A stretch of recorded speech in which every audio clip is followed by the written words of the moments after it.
Janë edhe njerëzit që janë mashtrues, të mashtron për çdo sen, mashtron në rrugë, mashtron treg, mashtron punë, gjithkon. Qysh me i ditë na, po këshore ti, për shembull në orar të punës, ka dalë në orat 13 e ka shku në 14, dije që këtë rran edhe të mashtron edhe ty. Për shembull e ka ble mallin qështu në Kinë, e ta shet ty për mall të Turqisë, dije që kjo është mashtrues. Edhe kështu kije, do me thonë ka gja shumë. E mashtrues sot ma shumë po ka në sferën e tregtisë, shitblerjes.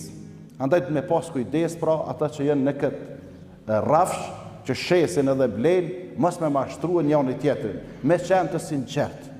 Se vllazën me mashtrim nuk e merr rrezikun më shumë. Me mashtrim nuk bosh më i pasëm, me mashtrim nuk bosh më i mirë. Pse ja po mendoni që me rënë, me mashtrime, me dollovere, çtohet rreziku asnjëherë.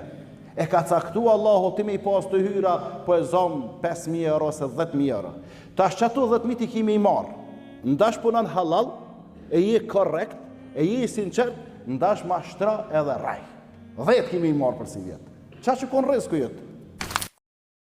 Një vjet tjetër ka me kon ai krizë ki me pas edhe ma pak. Një vjet tjetër ka me kon një begati me e madhe, ka me dhënë Zoti 2-3 fish. E po tash të tonë vallahi tu mashtruat tu i rajt njerëzit çështu që sa kum rri. Çështu kishe mri edhe pa mashtru edhe pa rajt. Njëjtë kishe mri. Veç Zoti po do me të pa ty. A jeti që punon me të drejtë edhe je i sinqert apo je mashtrues edhe je gënjeshtar.